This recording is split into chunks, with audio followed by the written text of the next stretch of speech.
Muy bien, hermanos, vamos a orar. Padre, te damos tantas gracias, Señor, porque nos permites una vez más, Dios, estar aquí y venir juntos y abrir tu palabra. Te ruego, Dios, te suplico que tú nos dirijas en este tiempo, Dios, y que tú cumplas tu buen propósito, Dios, a través de la predicación de tu palabra el día de hoy. Te pido, Dios, que nosotros dispongamos el corazón para escuchar tu voz, Dios, y que tu Espíritu Santo, Dios, dé el entendimiento y dé la iluminación, Dios, a cada uno de mis hermanos, Dios, porque tú eres quien habla y declara su palabra, Dios. Yo solamente soy portavoz tuyo, Señor. Habla directo a los corazones, Dios, y cumple tu propósito, Dios, el día de hoy. Que tu Espíritu Santo, Dios, cumpla su ministerio, redarguyendo, exhortando, animando, consolando, Dios, trayendo al arrepentimiento, Dios, y a la convicción de pecados. Padre, gracias porque en Cristo Jesús nosotros tenemos redención y vida eterna, y en Cristo Jesús nosotros podemos gozar de esa comunión contigo y esa reconciliación contigo por la obra de Jesús. Y ahora somos dirigidos, edificados por el Espíritu Santo, Dios, quien mora en nosotros. Te pido, Dios, que nosotros entendamos esa grande verdad, que eres tú quien nos ha llamado, nos ha traído al redil, y que, Dios, estamos seguros en tus manos, Dios. Gracias por la obra de Jesús. Te damos a ti la gloria y la honra en tu nombre. Amén. Muy bien, hermanos, les invito a que tomen asiento, por favor, y vamos a ir al libro de Juan. Estaremos meditando en el Evangelio de Juan. Me acompañan, por favor, abran sus Biblias en Juan capítulo 6. Y estaré leyendo del versículo 22 hasta el versículo 40. Pero nos enfocaremos solamente el día de hoy a partir del versículo 35 al 40. Pero leemos todo ese párrafo para poder entrar un poco en contexto. Juan capítulo 6, versículo 22 dice así: Al día siguiente la multitud que había quedado al otro lado del mar se dio cuenta de que allí no había más que una barca y que Jesús había entrado en ella con sus discípulos, sino que sus discípulos se habían ido solos. Vinieron otras barcas de Tiberias cerca del lugar donde habían comido el pan después de que el Señor había dado gracias. Por tanto, cuando la gente vio que Jesús no estaba allí ni tampoco sus discípulos, subieron a las barcas y se fueron a Capernaum buscando a Jesús. Cuando lo hallaron al otro lado del mar, le dijeron: Rabí, ¿cuándo llegaste acá? Jesús le respondió: En verdad les digo que buscan no porque hayan visto señales, sino porque han comido de los panes y se han saciado. Trabajen no por el alimento que perece, sino por el alimento que permanece para vida eterna, el cual el Hijo del Hombre les dará, porque a él es a quien el Padre Dios ha marcado con su sello. Versículo 28 dice: Entonces le preguntaron: ¿qué debemos hacer para poner en práctica las obras de Dios? Jesús le respondió: Esta es la obra de Dios, que crean en el que él ha enviado. Le dijeron entonces: ¿qué pues haces tú como señal para que veamos y te creamos? ¿Qué obra haces? Nuestros padres comieron el maná en el desierto, como está escrito: les dio a comer pan del cielo. Entonces Jesús les dijo: en verdad les digo que no es Moisés el que les ha dado el pan del cielo, sino que es mi Padre el que les da el verdadero pan del cielo. Porque el pan de Dios es el que baja del cielo y da vida al mundo. Señor, danos siempre este pan, le dijeron. Jesús le dijo: yo soy el pan de la vida. El que viene a mí no tendrá hambre, y el que cree en mí nunca tendrá sed. Pero ya les dije que aunque me han visto, no creen.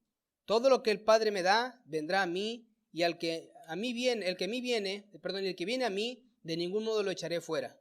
Porque he descendido del cielo, no para hacer mi voluntad, sino la voluntad del que me envió, y es la voluntad del que me envió, que de todo lo que él me ha dado, yo no pierda nada, sino que lo resucite en el día final. Porque esta es la voluntad de mi Padre, que todo aquel que ve al Hijo y cree en él tenga vida eterna, y yo mismo lo resucitaré en el día final. Vuelvo a leer a partir del versículo 35. Jesús les dijo: yo soy el pan de la vida. El que viene a mí no tendrá hambre, y el que cree en mí nunca tendrá sed. Pero ya les dije que aunque me han visto, no creen. Todo lo que el Padre me da vendrá a mí, y el que viene a mí, de ningún modo lo echaré fuera, porque he descendido del cielo, no para hacer mi voluntad, sino la voluntad del que me envió. Y esta es la voluntad del que me envió, que de todo el que él me ha dado, yo no pierda nada, sino que lo resucite en el día final, porque esa es la voluntad de mi Padre, que todo aquel que ve al Hijo y cree en él tenga vida eterna, y yo mismo lo resucitaré en el día final. Estamos ante unas palabras de Jesús en donde él se pronuncia como el yo soy el pan de vida. Y durante 7 semanas estaremos meditando en los yo soy de Jesús del Evangelio de Juan. En esta ocasión meditaremos en yo soy el pan de vida. Jesús dice: yo soy el pan de vida. Y para que nosotros podamos entender de que lo que estamos hablando, es necesario que meditemos por un poco en lo que Juan nos ha venido enseñando a lo largo de su epístola. Y para poder comprender la totalidad de estos pasajes y la importancia de la proclamación de nuestro Señor Jesucristo como aquello que sacia aún más que el alimento y da vida eterna, y enfocarnos de manera adecuada al llamamiento que se nos deja ver en estos pasajes, debemos de recordar algunos puntos que se destacan en pasajes anteriores. Recuerden, siempre conocer el contexto es importante, porque si no, lo único que sacaremos de ahí será algún pretexto para justificar nuestras propias ideas. Entonces, Jesús dice: yo soy el pan de la vida. Pero cuando él en ese pasaje menciona algo, dice que él es el pan que ha venido del cielo. Esto no es la primera vez que Juan nos lo menciona en esta epístola. Si ustedes ven Juan capítulo 1, versículo 1, nos dice que en el principio ya existía el verbo, y el verbo estaba con Dios, y el verbo era Dios. En el principio era el verbo, y el verbo era Dios. Cuando nosotros vamos al versículo 14, nosotros vemos que ese verbo que Juan nos dice en el versículo 1, nosotros vemos que se ha hecho ahora carne. Dice: el verbo se hizo carne y habitó entre nosotros, y vimos su gloria, gloria como del unigénito del Padre, lleno de gracia y de verdad. Vemos ahora no solamente que Juan ha pronunciado que Él es el Dios, que Él es el verbo, que el verbo se hizo carne en el versículo 14, sino que ese verbo que es Dios ahora habita entre nosotros en el contexto de Juan, y es el Señor Jesucristo. Cuando nosotros vamos en ese mismo capítulo al versículo 32, vemos lo que dice Juan el Bautista. Juan también dio testimonio diciendo, Juan el apóstol: he visto al Espíritu que descendía del cielo como paloma y se posó sobre él. Hablando del bautismo, y esto es en Betara. Es importante que entendamos el lugar en donde se desarrolla esto, en Betara. Y ahora el capítulo 1 del versículo 35 hasta el versículo 51, nosotros vemos cómo es que Jesús llama a sus primeros discípulos, y esto se da en Galilea. No se me vayan a perder, hermanos, por favor. Pongan sus mentes en el pasaje del día de hoy. Dejen por un momento todo lo que está afuera y concentrémonos el día de hoy en lo que Jesús tiene que decir.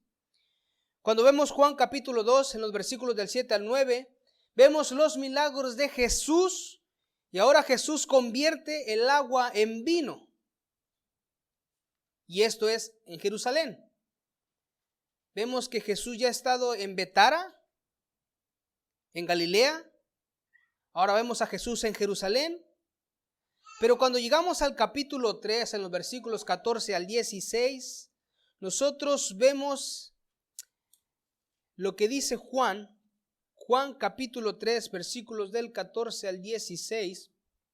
Dice: como Moisés levantó la serpiente en el desierto, así es necesario que sea levantado el Hijo del Hombre, para que todo aquel que cree tenga en él vida eterna. Versículo 16. Porque de tal manera amó Dios al mundo que dio a su Hijo unigénito, para que todo aquel que cree en él no se pierda, sino que tenga vida eterna. Vemos cómo Juan hace un trazo de un pasaje paralelo que se relata en Números capítulo 21, versículos del 8 al 9. Es esa serpiente en donde el pueblo padecía y cualquiera que mirara a la serpiente vivía. Bueno, Jesús dice, así como Moisés levantó la serpiente en el desierto, así es necesario que sea levantado el Hijo del Hombre. ¿Para qué? Para que todo aquel que en él cree no se pierda, mas tenga vida eterna. Y versículo 16 dice, porque de tal manera amó Dios al mundo, que dio a su Hijo unigénito para que todo aquel que en él cree no se pierda, sino que tenga vida eterna. Y ahora vemos en Juan capítulo 4, versículos del 13 al 14, Jesús diciendo, todo el que beba de esta agua volverá a tener sed, pero el que beba del agua que yo le daré no tendrá sed jamás, sino que el agua que yo le daré se convertirá en él en una fuente de agua que brota para vida eterna. Vuelve a decir Jesús. Jesús pronunciándose a él mismo como la respuesta a todas las necesidades que nosotros tenemos. En el contexto de Juan, Jesús diciendo, tienes sed, beberás de esta agua y volverás a tener sed, pero yo soy el agua viva y el que beba de mí, de su interior correrán ríos de vida eterna. Aguas que brotan para vida eterna. Y vemos en el capítulo 5, en el versículo 8, cómo es que Jesús ahora sana al hijo de un noble. Versículo 8 dice, desde el versículo 7, el enfermo le respondió, Señor, no tengo a nadie que me meta en el estanque cuando el agua se agita. Y mientras yo llego otro, baja antes que yo. Jesús le dijo, levántate, toma tu camilla y anda. Jesús vuelve a ponerse como él mismo, como la respuesta a su necesidad. Versículo 9 dice, al instante el hombre quedó sano y tomó su camilla y comenzó a andar. Vemos a Jesús sanando el paralítico en Betesda. Ahora en el capítulo 6 vemos cómo Jesús ya ha mostrado una y otra vez que Él es la respuesta a las necesidades del pueblo. Él ha mostrado su poder a través de diferentes milagros y ahora nos topamos en el capítulo 6 con que Jesús no solamente tiene la capacidad de sanar a alguien, no solamente tiene la capacidad de dar o saciar a una persona de la sed, sino que ahora Él está delante de 5,000 personas con toda disponibilidad para Él alimentarlos. Vean por favor, Jesús no solamente es testimonio de una persona, 2 personas, 3 personas, ahora Él da un testimonio a 5,000 hombres, sin contar mujeres y niños. 5,000 personas. Vean lo que dice el versículo 10. Hagan que la gente se siente. Y Jesús dijo Jesús, y había mucha hierba en aquel lugar, así que se sentaron. El número de los hombres eran de unos 5,000. No solamente Jesús ha dado testimonio de su poder, sino que Jesús ahora dice, hagan que la gente se siente. Y había mucha hierba en aquel lugar. Dice, así que fueron como 5,000 hombres los que se sentaron. Bueno, Jesús vuelve a mostrar su poder en el versículo 16 de ese mismo capítulo. Y él dice, al atardecer sus discípulos bajaron hasta el mar y subiendo en una barca se dirigieron al otro lado del mar hacia Capernaum. Vean cómo Jesús se está moviendo ya. Ahora Jesús ya no está alimentando a estos 5,000, ya no está en Galilea, sino que ahora Jesús se traslada hacia Capernaum con sus discípulos. Ya había oscurecido, dice el versículo 17, y Jesús todavía no había venido a donde ellos estaban.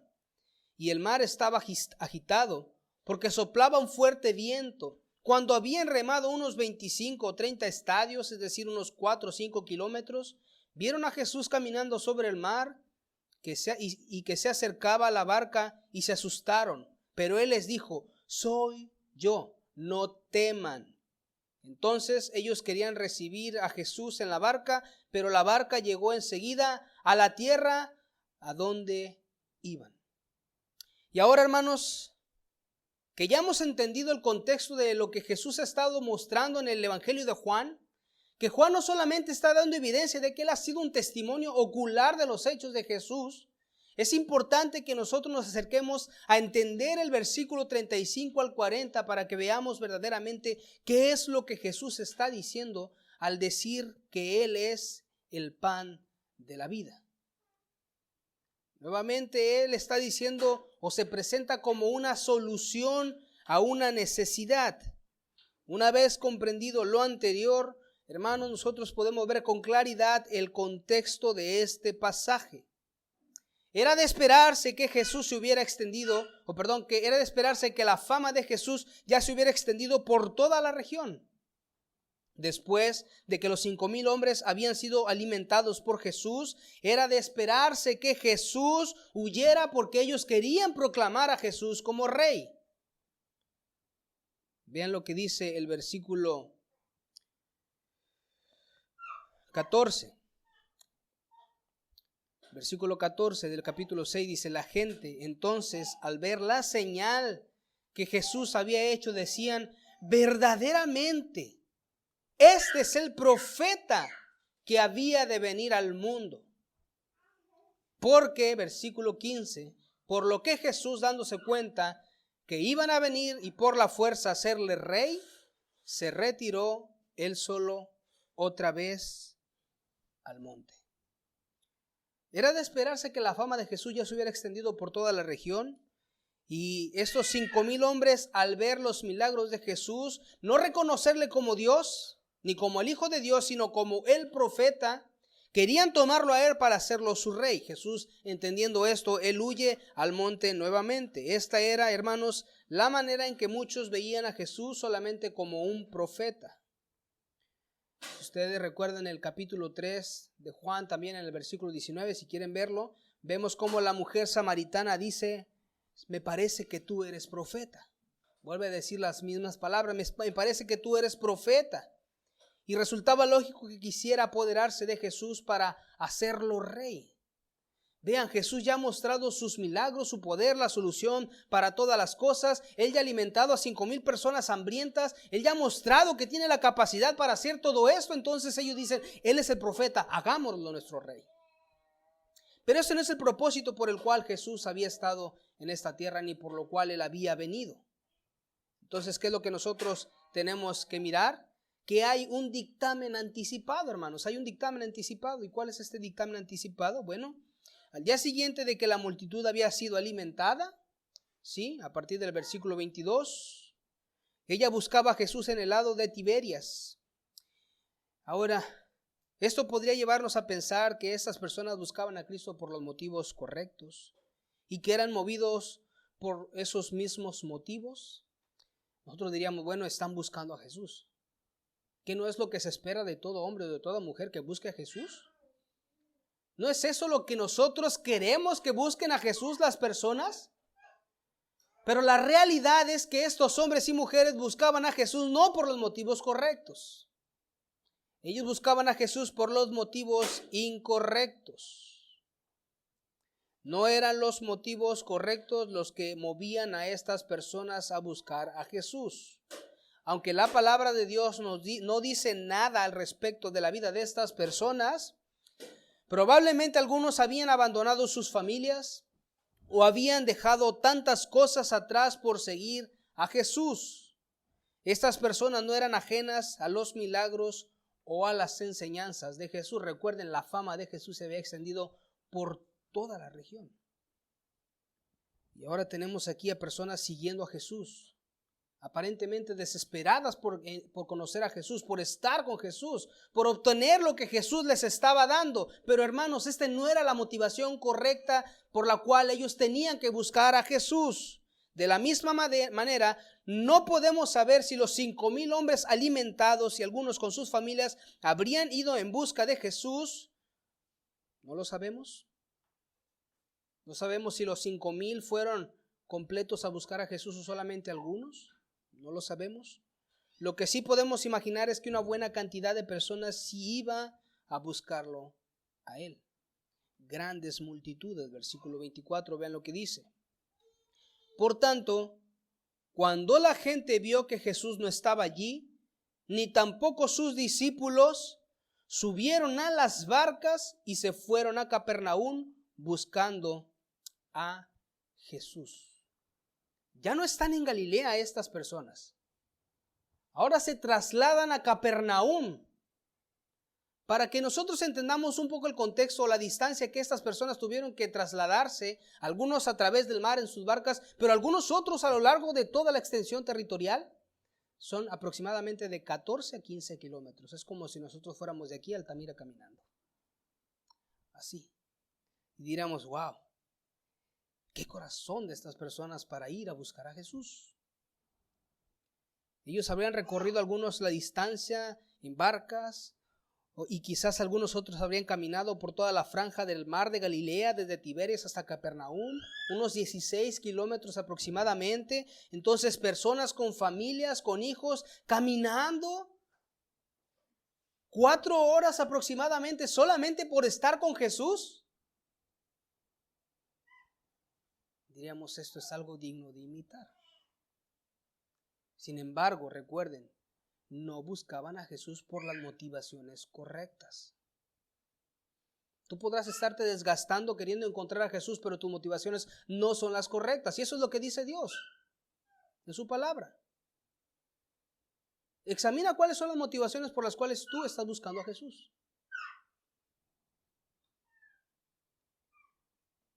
Aunque este peregrinar podría dar apariencia de ser una fuerte convicción acerca de Jesús, pues lo que es un hecho es que ellos buscaron a Jesús en Capernaum. Hasta aquí nos podríamos nosotros precipitar a hacer un dictamen sobre los seguidores de Jesús y probablemente los tomaríamos como unos creyentes ejemplares que habían abandonado todo por seguir a Jesús. Un dictamen rápido, un dictamen anticipado nos podría llevar a nosotros a concluir que estas personas eran hombres y mujeres ejemplares que habían abandonado todo por seguir a Jesús. No cualquier persona deja lo que está haciendo por seguir a alguien. No cualquier persona abandona sus deseos, sus anhelos por servir y por seguir a Jesús. No cualquiera lo hace. Pero veamos, entonces, nosotros debemos de entender que siempre es importante analizar el contexto o el pasaje a la luz de su contexto. Si nosotros dijéramos estos hombres y mujeres se trasladaron y no leemos el contexto de todo este pasaje, caeríamos rápidamente en un dictamen y diríamos que estos hombres son hombres y mujeres piadosos que abandonaron todo por seguir a Jesús. Sin embargo, el mismo contexto nos enseña cuáles son las motivaciones del hombre. ¿Cuáles son tus motivaciones? Vean la pregunta. Cuando, versículo 25, le dicen, ¿cuándo llegaste acá? ¿Cuándo llegaste acá? Esta pregunta no fue respondida de una manera directa por Jesús. Nosotros no le vemos a Jesús respondiendo, llegué mucho antes que ustedes. De hecho, no vemos a Jesús diciendo justo, llegué caminando sobre el mar. No vemos a Jesús diciendo eso. La respuesta de Jesús fue una respuesta contundente. Una respuesta que expone las verdaderas intenciones de aquellos que justamente podríamos tomar como unos creyentes ejemplares. Quizá, hermanos, alguno de ustedes podría llegar a pensar que ellos estaban haciendo lo correcto, buscar o seguir a Jesús. Pero antes de que podamos analizar el versículo 27, quiero contrastar las palabras de Jesús dichas en el Evangelio de Mateo en el capítulo 6, versículo 33.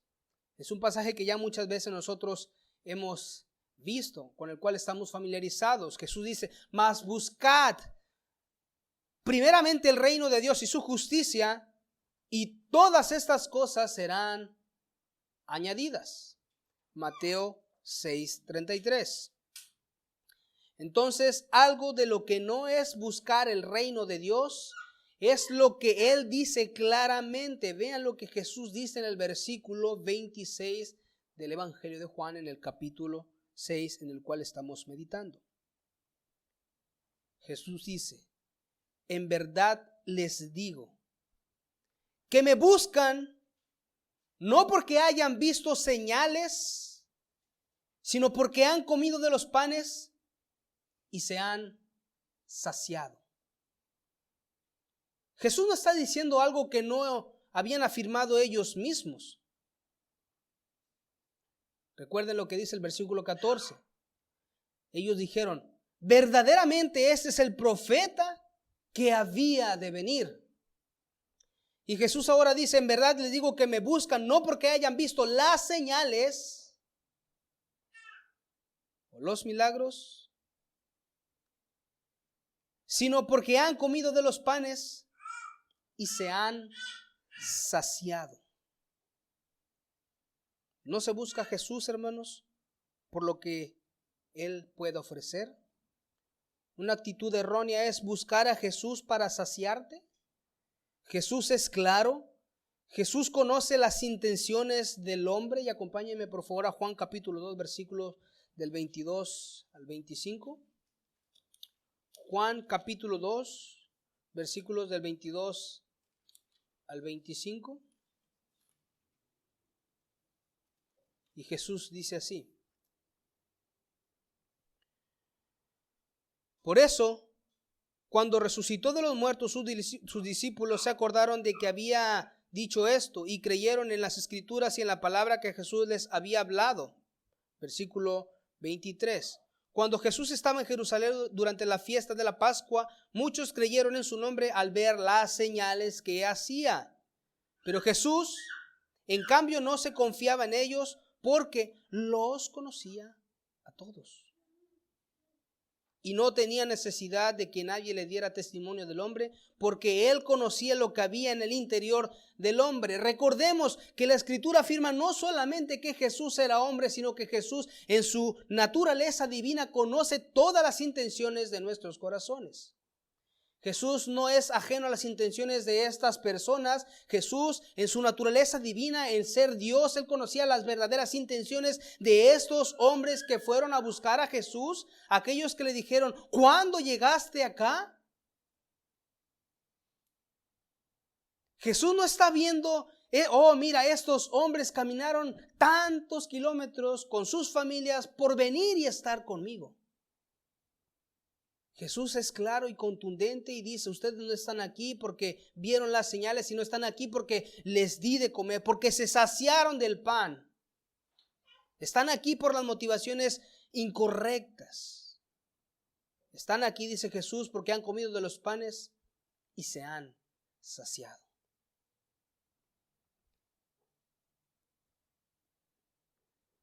Entonces, esto es semejante a decir que alguien que profesa tener fe en Jesús lo busca en estos momentos porque esta persona tiene necesidad. Y recuerda que anteriormente Jesús suplió su necesidad. Si tú buscas a Jesús en este tiempo de dificultad solamente porque tú recuerdas que en algún momento Él suplió una necesidad tuya, entonces tu motivación no es una motivación correcta. Una pregunta entonces sería: ¿cuáles son los motivos por los que tú estás buscando a Dios? ¿Cuáles son los motivos por los que tú estás buscando a Dios? Alguien podría decir: yo lo busco por la paz y la tranquilidad que Él trae a mi vida, o con alguna otra expresión, porque desde que estoy en sus caminos soy tan feliz y soy tan dichoso. Aunque todo esto Él no lo puede dar, ese, hermanos, no es el motivo correcto por el cual tú estás buscando a Jesús. Hasta un incrédulo puede tener paz y tranquilidad. Algún incrédulo podría pronunciar: yo no necesito a Jesús. ¿Sabes? Yo tengo paz, tengo tranquilidad porque yo medito, porque yo hago X actividad. Yo tengo paz y tranquilidad. Yo no necesito a tu Jesús.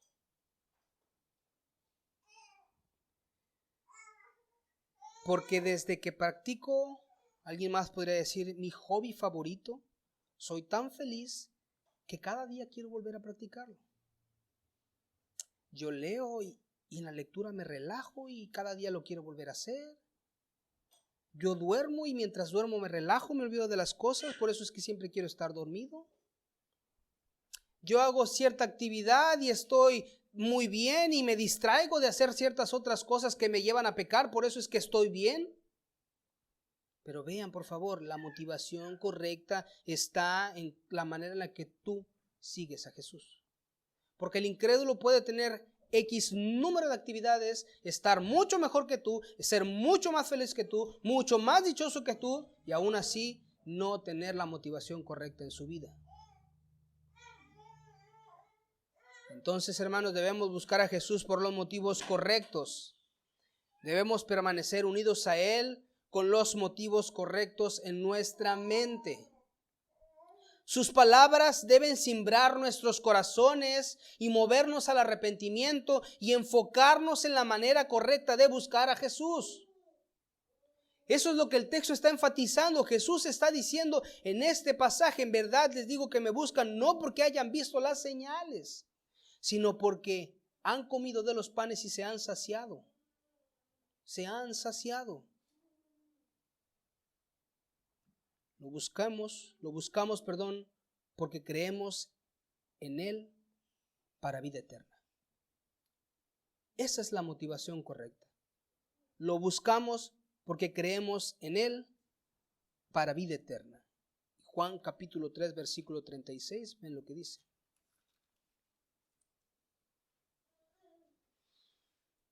El que cree en el Hijo tiene vida eterna, pero el que no obedece al Hijo no verá la vida, sino que la ira de Dios permanece sobre él. Decíamos ahorita, el incrédulo puede ser aparentemente más dichoso que tú, pero él ha rehusado en creer a Jesús. Ven lo que dice el texto, la ira de Dios ya está sobre él, porque ha optado no obedecer a Jesús. Tú podrás tener una vida desdichada ante los ojos del mundo, pero tan dichosa porque tú has puesto tu confianza en Jesús. ¿Cuál es la verdadera motivación por la cual tú estás siguiendo a Jesús?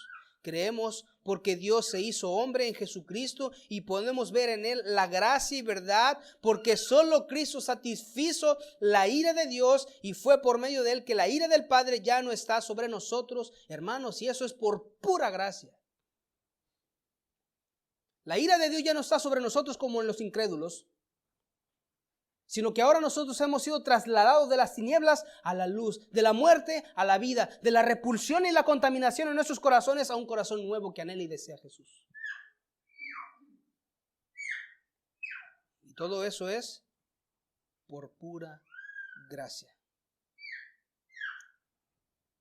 Y como veremos más adelante, el iniciador de todo eso no eres tú, es Dios mismo. Pues el hombre, en su estado natural, está bajo la ira de Dios, o dicho de otra manera, bajo la justicia de Dios desde el día de la caída. Desde Génesis capítulo 3 hasta el día de hoy, el hombre incrédulo en su estado natural está bajo la ira de Dios, está esperando el juicio de Dios en el día final. Y la única manera en la que tú y yo podemos ser liberados de esa ira final es solamente poniendo nuestra fe en el Señor Jesucristo. Y vean lo que dice él, ustedes no están aquí por las motivaciones correctas, sino que están porque han comido los panes y se han saciado.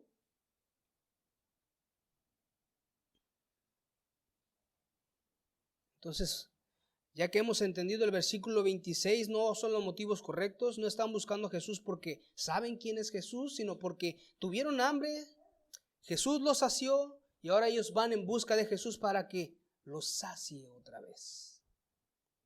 Vean lo que dice el versículo 27. Trabajen no por el alimento que perece, sino por el alimento que permanece para vida eterna, el cual el Hijo del Hombre les dará, porque a Él es a quien el Padre Dios ha marcado con su sello.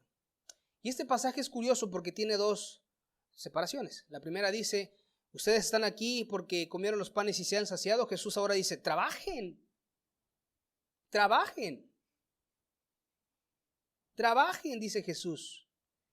Pero Él dice también, no por el alimento que perece, sino por el alimento que permanece para vida eterna, el cual el Hijo del Hombre les dará, porque a Él es a quien el Padre Dios ha marcado con su sello. Entonces, ahora que hemos entendido el versículo 26, es conveniente aproximarnos a este versículo 27 con una mente y un corazón presto a escuchar lo que Dios tiene que decir y poder comprender realmente aquello en lo que nos debemos ocupar. ¿En qué es lo que nosotros nos debemos ocupar? El Señor no se refiere en ninguna manera a que todo hombre debe dejar todas sus actividades para poder seguir el reino de Dios. No está haciendo una invitación a no trabajar, pues el trabajo es necesario para poder llevar el sustento a nuestro hogar. Incluso es un medio por el cual la bendición del Señor llega a nuestras vidas. Es decir, Dios provee, la misma palabra de Dios nos muestra la vida y el trabajo. ¿Y por qué les digo esto? Es curioso porque alguien podría malentender este texto, porque Jesús está diciendo trabajen, pero Él está diciendo no por el alimento que perece, sino por el alimento que permanece para vida eterna, el cual el Hijo del Hombre les dará, porque a Él es a quien el Padre Dios ha marcado con su sello. Alguien podría argumentar erróneamente, es que Dios me pide que no trabaje y Dios me pide simplemente no hacer nada. No, Dios dice trabaje, pero especialmente por el alimento que no perece. Trabajen. El trabajo y la vida es descrito en las Escrituras. Tenemos que trabajar, es un medio por el cual nosotros debamos el sustento, es un medio de gracia del Señor. Vean lo que dice Proverbios capítulo 6, versículos del 6 al 8. Dice, ve, mira la hormiga. ¿Y a quién le habla Salomón? Al perezoso. Dice, ve, mira la hormiga, perezoso. Observa sus caminos y sé sabio, la cual sin tener jefe, ni oficial ni señor, prepara en el verano su alimento y recoge en la cosecha su sustento. Nos llaman a la diligencia. Nos llaman a ser diligentes.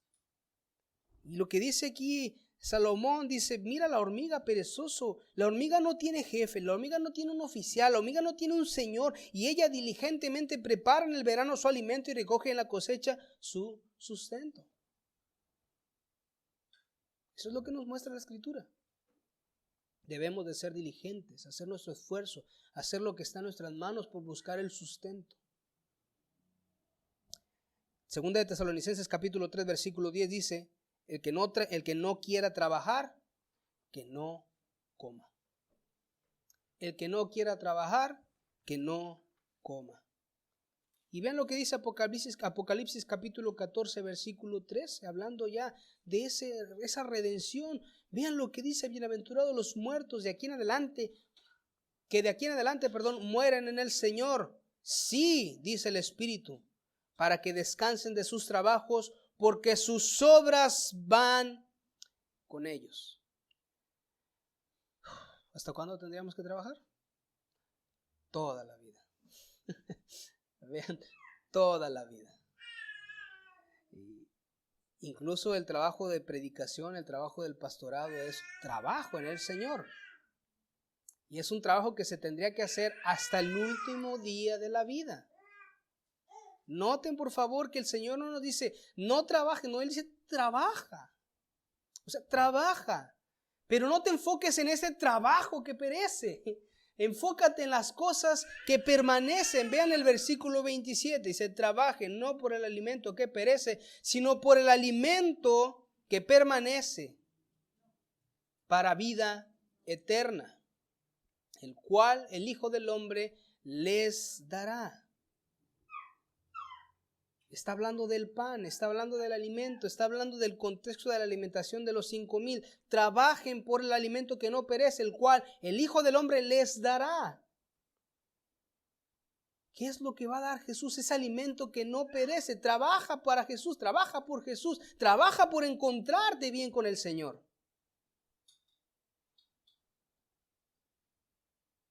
Jesús dijo en otras palabras, ocúpense no solamente de la comida o las cosas que perecen, no se ocupen solo de toda aquella cosa material, ocúpense también de su vida espiritual. No te ocupes solamente de tu trabajo, ocúpate de tu vida espiritual. No te desgastes, no te fatigues solamente por las cosas perecederas, por las cosas materiales. Ocúpate también de tu vida espiritual, ocúpate del alimento espiritual, de esa comida que no perece. Jesús dice, la cual yo mismo te daré. La cual yo mismo te daré. Porque así me lo mandó el Padre. Vean la obediencia de Jesús. Él te dice, o sea, cuando tú te ocupes de las verdaderas cosas, yo te las voy a dar. Cuando tú te ocupes de las cosas espirituales, yo te lo voy a dar. Cuando tú te ocupes en conocerme a mí, a Jesús, yo te lo voy a dar. Cuando tú te ocupes en la oración, yo te voy a dar el ánimo para orar. Cuando tú te ocupes en querer leer la palabra, yo te voy a dar el ánimo para que tú leas la palabra. Si 8 horas trabajamos por el alimento el alimento que perece, ¿cuántas horas, hermano o hermana, trabajas por el alimento que no perece, por el alimento que es espiritual? ¿Quieres respuesta de Jesús? ¿Quieres que Jesús esté contigo? ¿Por cuál alimento te estás sacrificando más? Pero es natural. Es natural que el hombre no entienda estas cosas. O el hombre naturalmente no entiende estas cosas. Porque el hombre está cegado por naturaleza. Y vean lo que dice el versículo 28 hasta el 34. Dice, entonces le preguntaron, ¿qué debemos hacer para poner en práctica las obras de Dios? Algo aparentemente piadoso. ¿Qué debemos hacer para poner en práctica las obras de Dios? Y quizá tú te estás preguntando en esos momentos, ¿qué es entonces lo que yo debo de hacer para poder comenzar a poner mi vida bien con el Señor? Vean lo que el mismo Jesús dice en el versículo 29. Esta es la obra de Dios, que crean. Que crean en el que Él ha enviado. Y yo les decía hace un momento, veremos que el creer en Jesús no es tarea tuya. No es algo que solamente puede venir de ti. No es algo que tú hayas dicho, yo decidí seguir al Señor Jesús. Sino que es una obra tan grande de amor en donde Dios desde la eternidad pasada te ha amado con ese amor eterno y ha puesto en tu corazón ese deseo de amar a Jesús. Vean lo que dice la palabra. Es la obra ¿de quién? De Dios. Dios es el que se ha encargado de que aquellos que ahora creen en Jesús hayan creído en Jesús. Es la obra de Dios que crean en el que Él ha enviado. Es la obra de Dios. La pregunta es, ¿qué debemos hacer? Esta pregunta demostraba que el entendimiento de la gente que lo buscaba estaba completamente cegados. Ellos no discernían las palabras de Cristo. La realidad es que lo que nosotros vemos en este contexto es que muchos eran incrédulos. No entendían. Muchos eran incrédulos. Las palabras de Jesús eran locura para ellos.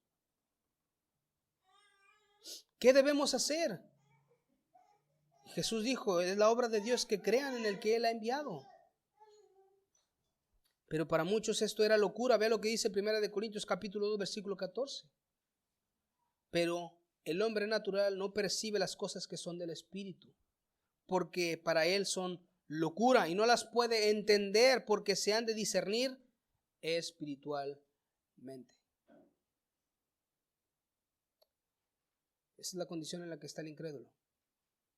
Cuando les hablas de Jesús, ellos dicen, esto es incoherente, esto es ilógico. Pero para los hijos de Dios, cada palabra de Jesús, cada ánimo de Jesús tiene un sentido correcto. Es la palabra del buen pastor hablando a sus ovejas. Primera de Corintios capítulo 2 versículo 14, recuerden lo que dice: pero el hombre natural no percibe las cosas que son del Espíritu de Dios. No puede, porque para él son locura. No las puede entender. Su mente, su corazón no da para entender las cosas que son de Dios. ¿Por qué? Porque el Espíritu de Dios no está morando en él. No puede entenderlas porque se han de discernir de manera espiritual. Ellos no entendieron, buscaban hacer una obra. La pregunta dice: ¿qué debemos hacer? ¿De qué manera nosotros tenemos ahora que trabajar para que tú nos des ese alimento que nos regalaste hace un poco de tiempo? ¿Cómo es que yo me debo de ganar ese alimento, Jesús? Ellos buscaban hacer una obra. Ellos demandaban señales.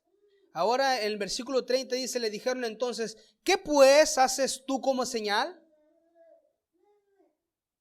Primero le dicen a Jesús: ¿qué tenemos que hacer? Jesús le dijo: crean, que crean. Eso es lo que tienen que creer en mí, está diciendo Jesús. Y ahora ellos le dicen: ¿qué entonces? ¿Qué pues haces tú como señal para que veamos y te creamos? Pero qué tontos, o sea, ¿no bastó la alimentación, la repartición de los panes a 5,000 hombres? ¿No fue suficiente? ¿Que ahora ellos demandan nuevamente una señal para creer en Jesús?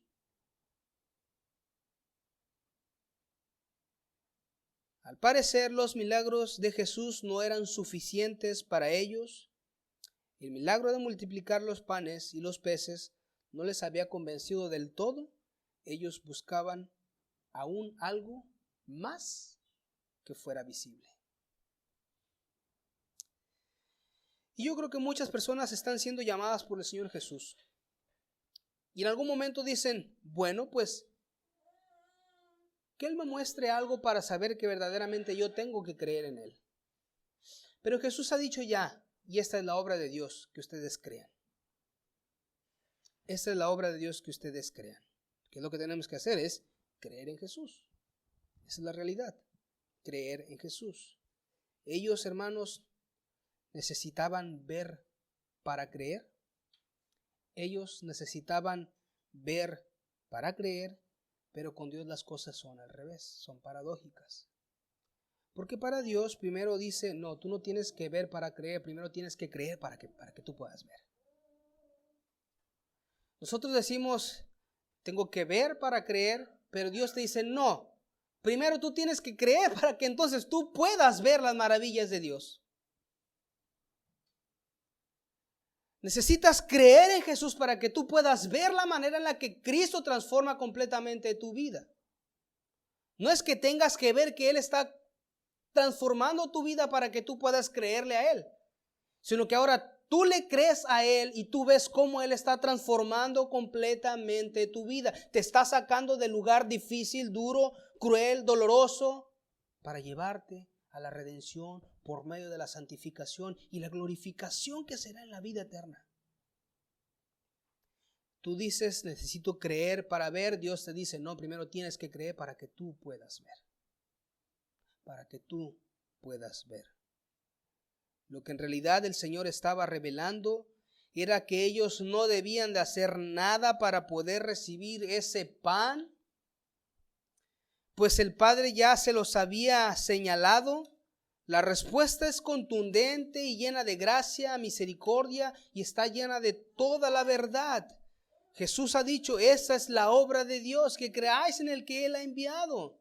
Lo cual significa: la tarea de Dios es que ustedes crean en mí. Esa es la obra del Padre. Que tú creas en Jesús. Que tú creas en Jesús. Y para ejemplificar a una persona, este contexto de la obra del Padre es que crean, para ejemplificarlo, a una persona se le asigna una tarea o una obra. Ella tiene que presionar un botón para que un motor se eche a andar. Su tarea es presionar un botón para que un motor se eche a andar. ¿Cuál es la obra que esa persona debe de realizar? La respuesta es presionar el botón. Lo mismo sucede aquí. La obra de Dios es que el hombre crea en quien Él ha enviado. La obra de Dios es que tú creas en Jesús, en quien el Padre ha enviado. Entonces aquí no solamente vemos el amor de Jesús, sino que estamos viendo profunda doctrina, porque estamos hablando de la doctrina de la predestinación, de la doctrina de la elección. Estamos hablando de la doctrina de la santificación progresiva, de la perseverancia de los santos. Estamos hablando de tan profunda doctrina que solamente podemos decir es Dios el iniciador de todas las cosas en nuestra vida. Por favor, entiende eso, y porque al entender eso lo único que vas a hacer es rendirte delante de Él y decir: Señor, gracias porque eres tú quien me ha traído a tus caminos. Eres tú quien me ha traído a tus caminos. Jesús vino a cumplir la voluntad del Padre, y parte de la voluntad es que todo lo que el Padre le diere, Él no pierda nada, sino que lo resucite en el día postrero. Versículo 39, le decía, esto habla muchísimo de doctrina. El versículo 39 Jesús está diciendo, y esa es la voluntad del que me envió, que todo lo que Él me ha dado yo no pierda nada, sino que lo resucite en el día final. Vemos la perseverancia de los santos, la seguridad de la salvación. Vemos cómo Dios, quien comenzó la obra en nosotros, Dios quien comenzó la obra en ti, te va a preservar hasta el día final, hasta el día de Cristo. Esa es una seguridad preciosa. Y esta es la voluntad del Padre, que todo aquel que ve al Hijo y cree en Él, nuevamente el término de creer, el versículo 40 del capítulo 6, que todo aquel que ve al Hijo y cree en Él tenga vida eterna. Jesús ya ha hablado en 2 ocasiones acerca de creer en Él. Creer en Él. ¿Quién da esa fe para creer en Jesús? El Padre, Dios. Es la obra de Dios. Y para comprender, hermanos, la efectividad de esta obra de misericordia, nosotros debemos de mirar con mucha claridad la declaración de Jesús. En el versículo 44 dice, ninguno puede venir a mí si el Padre que me envió no le trajere, y yo le resucitaré en el día postrero. En otras palabras, es Dios quien tiene que cumplir su obra, traer al hombre al arrepentimiento, sacarlo de la condición en la que se encuentra, para después traerlo a su redil. Para sacarlo de la condición en la que se encuentra la humanidad después de la caída. Y para que podamos entender un poco, para que tú puedas entender un poco el peso de esto, ¿cómo es que está la humanidad después de la caída? Voy a decir algunos puntos solamente. En Romanos 5:10 nosotros vemos que el hombre es enemigo de Dios. En Romanos 6:17, estando sin Cristo, una persona incrédula, una persona que no ha creído en Cristo, que no ha puesto su fe en Cristo, que no ha sido llamada por el Padre, que no ha sido reconciliada con el Padre. En Romanos 5:10 esta persona dice que es enemigo de Dios. En Romanos 6:17 dice que esta persona es esclavo del pecado. En Efesios capítulo 2 versículo 1 dice que esta persona está muerta en sus delitos y pecados. En Romanos 3:23 dice que está destituido de la gloria de Dios. En 2 de Timoteo capítulo 2 versículo 26 dice que está con una voluntad esclavizada. En 2 de Corintios capítulo 4 versículo 4 dice que está con un entendimiento entenebrecido. Entonces, no solamente es algo que no puedan ver a Dios, sino que están en una condición deplorable, triste, alejados de Dios, en enemistad con Dios. La ira de Dios está sobre ellos porque son enemigos de Dios, esclavos del pecado, muertos a delitos y pecados, destituidos de la gloria de Dios, con una voluntad esclavizada y con un entendimiento entenebrecido. Qué doloroso es esto. El hombre en su estado natural no quiere y no puede buscar a Dios, y por eso es que Romanos 3:11 dice que no hay quien entienda, no hay quien busque a Dios.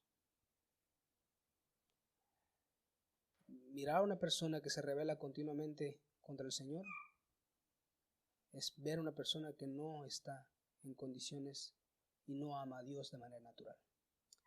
No entiende y no busca a Dios.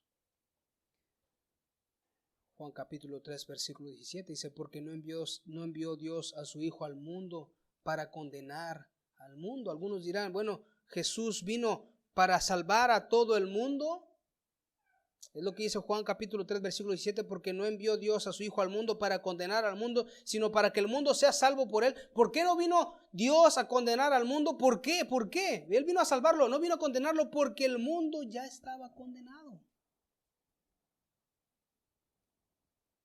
No se puede condenar a alguien, o no se puede condenar más a alguien que ya está condenado. Jesús no vino para condenar al mundo, Él vino a traer paz y a reconciliar al mundo con Dios. El mundo ya estaba condenado por su caída desde Génesis capítulo 3. Él vino a traer paz. Él vino a poner a aquellos que creen en Él en paz con Dios. Él vino a traer paz. ¿Y cuál es la única manera en la que nosotros podemos tener paz con Dios? Creyendo en Jesús. Cree en Jesús. Y llegamos a la cúspide o al final de todo el sermón con lo que Jesús está diciendo en el versículo 35. Yo soy el pan de la vida. El que viene a mí no tendrá hambre, y el que cree en mí nunca tendrá sed. ¿Notas el énfasis otra vez? El que cree. El que cree. Yo soy el pan de vida, el que viene a mí no tendrá hambre, y el que cree en mí nunca tendrá sed. Vuelvo a decirlo, el énfasis está en el que cree. Llegamos a la cúspide de este sermón, nuestro Salvador proclamándose como el verdadero pan de vida, revelando los tesoros escondidos de su palabra. Vean lo que dice en el versículo 32. No os dio Moisés el pan del cielo, mas mi Padre os da el verdadero pan del cielo.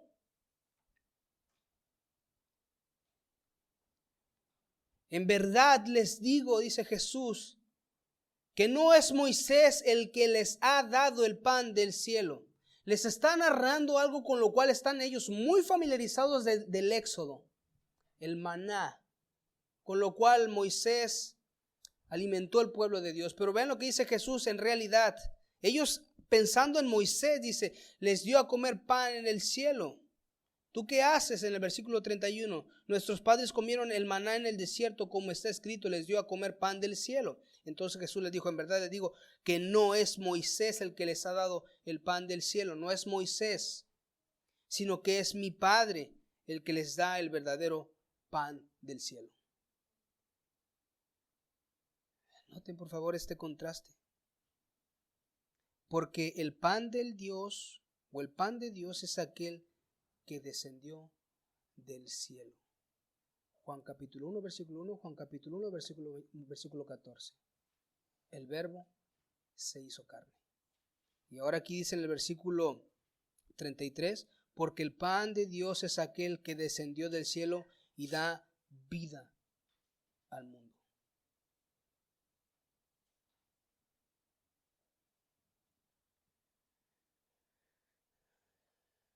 Dios, hecho carne, descendió del cielo, es decir, Jesús trajo vida y trajo luz al mundo.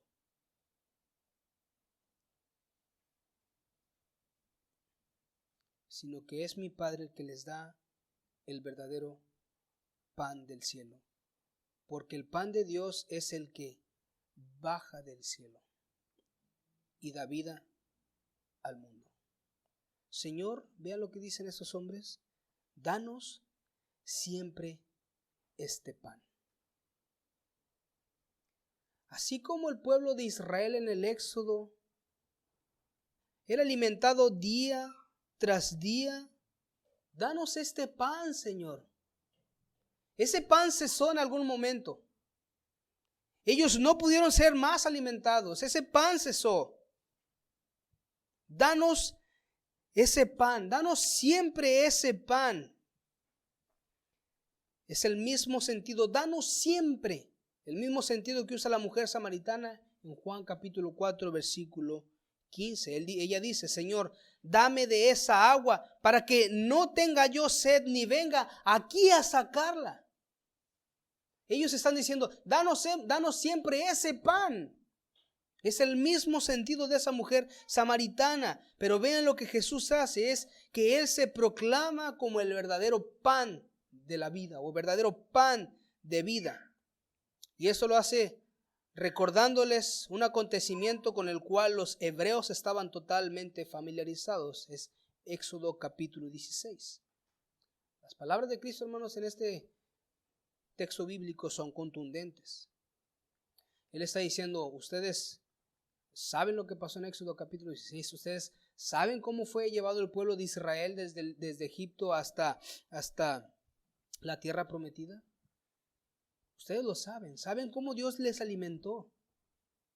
Pero ahora Él está diciendo, yo soy. Estas palabras son contundentes porque revelan completamente su naturaleza. Dios proclamándose como aquel que satisface las necesidades del alma. Él dice, yo soy el pan de vida. El que a mí viene nunca tendrá hambre. El que en mí cree no tendrá sed jamás. Yo soy el pan de vida, dice Jesús en el versículo 48. Versículo 35, Él dice, yo soy el pan de vida. Versículo 48 dice, yo soy el pan de vida. Él está reafirmando, Él está confirmando esta realidad. El que cree en mí tiene vida eterna, dice Jesús. Lo que Jesús está diciendo era, yo soy ese pan que puede saciar tu alma. ¿Tú vas a trabajar por tu alimento? Ese alimento va a perecer. Tendrás que trabajar otra vez y va a perecer, otra vez y perecer. Y una vez, 2 veces, 3 veces, las veces que sean necesarias, va a perecer. Pero Jesús está diciendo, yo soy ese pan que puede saciar tu alma, ese pan que te puede dar vida en abundancia. Es cierto que vuestros padres comieron el maná del desierto, pero ellos murieron, dice Jesús, ellos murieron. El que me come a mí y me bebe a mí, no morirá, sino que tiene vida eterna. Dice Jesús en el versículo 51, él vuelve a decir, yo soy el pan vivo. Yo soy el pan vivo. Juan capítulo 6, versículo 51. Yo soy el pan vivo. ¿Cuál pan vivo? El que descendió del cielo. Si alguien come este pan, vivirá para siempre, y el pan que yo también daré por la vida del mundo es mi carne. Por favor, piensen por un momento en lo que están escuchando los judíos. Esta proclamación de Jesús era algo abominable. ¿Cómo es que nosotros vamos a comer tu carne? ¿De qué manera vamos a comer tu carne? Esto era abominación para ellos. ¿Comer la carne de otro hombre? ¿Cómo es esto posible? Pero Jesús dice, yo soy el pan vivo, no un pan que perece. Si alguno comiere de este pan, vivirá para siempre, y el pan que yo daré es mi carne, la cual yo daré por la vida del mundo. Con el pan físico, hermanos, nuestros cuerpos vuelven a tener hambre. Con el pan de vida, nuestra alma quedará completamente saciada. Vuelvo a decirlo, con el pan físico nuestro cuerpo vuelve a tener hambre, con el pan de vida nuestra alma queda completamente saciada, es decir, nunca más tendrá hambre, jamás tendrá hambre. Entonces, por favor, medita en lo que Jesús acaba de decir, yo soy el pan de la vida, el que viene a mí no tendrá hambre, el que cree en mí nunca tendrá sed, pero ya les dije que aunque me han visto, no creen. Ya han visto a Jesús. Ya Jesús les ha mostrado lo que Él puede hacer, les ha mostrado toda la verdad y aún así Jesús entiende que ellos no creen. ¿Por qué Jesús está observando su incredulidad o Jesús sabe verdaderamente lo que está pasando en sus corazones? Él sabe lo que está en el corazón de estos hombres. Lo mismo que sabe lo que está en tu corazón en estos momentos, después de que tú ya has escuchado todas estas verdades. Ahora, ¿tú crees que Jesús es el pan de vida o Jesús te dice, aún después de todo esto, tú no crees? Él conoce tu corazón. Él sabe lo que hay ahí. Él sabe cuáles son las motivaciones por las cuales estás tú con Él. Él sabe la manera en la que tú te desgastas. Él sabe cómo administras tu tiempo. Él sabe lo que haces. Él sabe lo que no haces para Él. Versículo 37 dice, todo lo que el Padre me da, vendrá a mí. Y al que viene a mí, de ningún modo lo echaré fuera. Si Dios ya ha hecho la obra en tu corazón, tú vas a ir a Jesús. Eso es una realidad. Y ahora que tú has entendido esto, debes de tener la seguridad de que Jesús no te va a echar fuera. Que Jesús no te va a rechazar, que no es que tú tengas que cambiar ciertas cosas de este momento para venir al arrepentimiento y ponerte a cuentas con Él. No es que tengas que abandonar primero todos tus pecados para después estar con Jesús, sino que Jesús te toma en ese momento para llevarte a crecer en tu vida y abandonar tus pecados y ser más como Él. Pero cree, Él no te echa fuera. Él comenzó la obra en ti y Él la va a terminar. Él no te echa fuera. Entonces yo quisiera concluir, hermanos, que si tú eres creyente, yo te animo a examinar tu corazón y a descubrir cuáles son los verdaderos motivos por los que tú sigues a Jesús. Haz una evaluación interna. ¿Por qué sigues a Jesús? Si has entendido que algo no está de acuerdo con lo que Cristo pide acerca de Él, es buen momento para venir en arrepentimiento a los dulces brazos de tu Salvador. Aunque principalmente quisiera también dirigirme a aquellos que están sin Cristo, personas que pueden estarnos escuchando después en el audio, en la grabación, aquellos que nunca han venido con arrepentimiento y fue reconociendo su culpabilidad delante del Padre, y quienes nunca se han acercado confiando únicamente en Él para la salvación y vida eterna. Si jamás has venido a Cristo, si ese es tu caso, yo te invito a que tú abras tu Biblia en 2 Corintios capítulo 5, versículo 20 y 21 y ve lo que dice. 2 Corintios capítulo 5, versículos 20 y 21.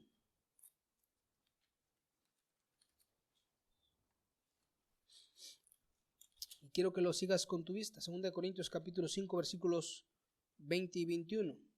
Por tanto, somos embajadores de Cristo, como si Dios rogara por medio de nosotros. En nombre de Cristo les rogamos. Y ese es el ruego. Reconcíliate con Dios. Reconcíliate con Dios. Como embajadores de Cristo, como representantes, como heraldos, como voceros del Señor, el ruego es: reconcíliate con Dios.